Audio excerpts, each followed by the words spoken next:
be talking about the causes of the American Revolutionary War. So it first started with the French and Indian War, where England set up their colonies here and the French set up their colonies near the Mississippi and Ohio River.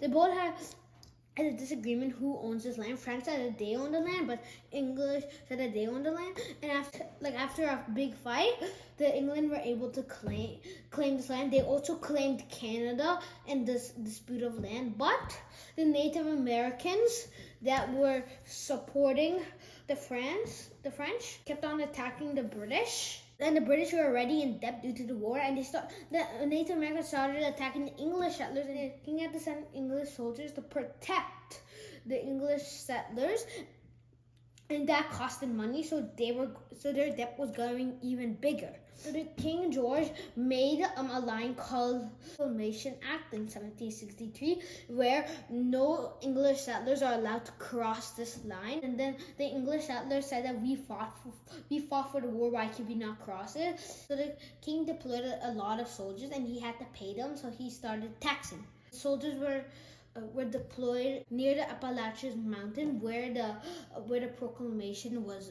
where the line was drew.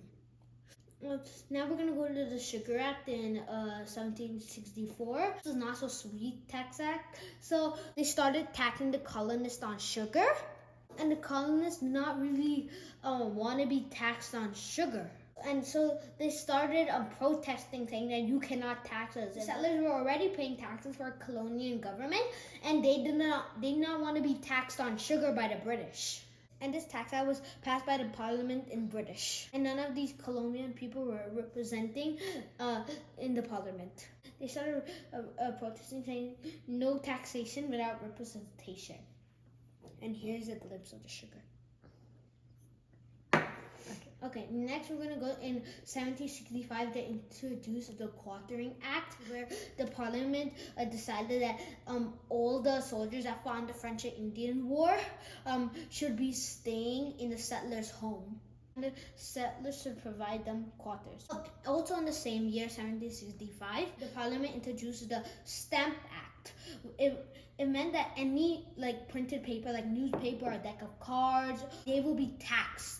That's when a lot of people got so angry and protesting a lot. They were in the streets holding no taxation without representation.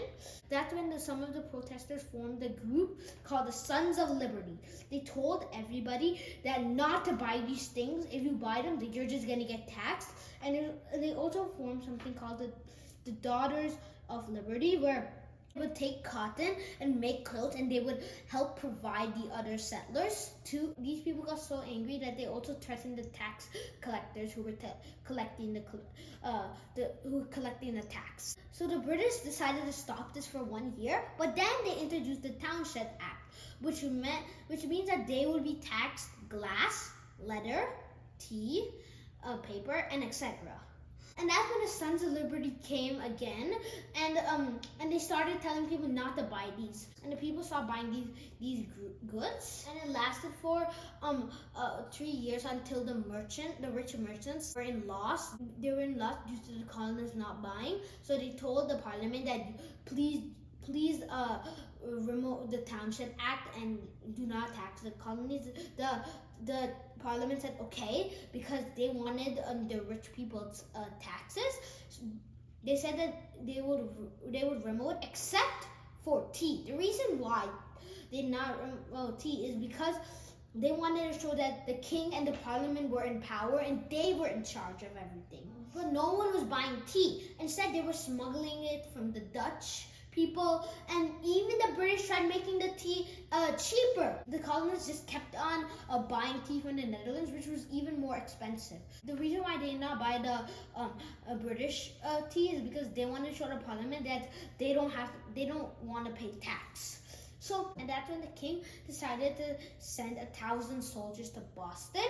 These soldiers were in Boston, and some of the people in Boston started protesting. They threw rocks at the British soldiers, and British soldiers got enough of this, and then they fired. 5 colonists had died, and this was known as the Boston Massacre. It happened in the year 1770, and then as the colonists got so mad that a British ship was carrying tea, so they told the captain of the ship not to unload the tea, and the captain listened to them. So the colonists at night, they quickly dressed up as Native Americans. Thousands of spectators were watching, and then they took all the tea and dumped it in the ocean. The king was so mad that the king sent a lot of troops to Boston and closed its ports, and so nobody could trade, and closed its food supply, so everyone went hungry. This act was called the Intolerable Act. The other states were getting worried and wanted and were scared, so they met up in Philadelphia.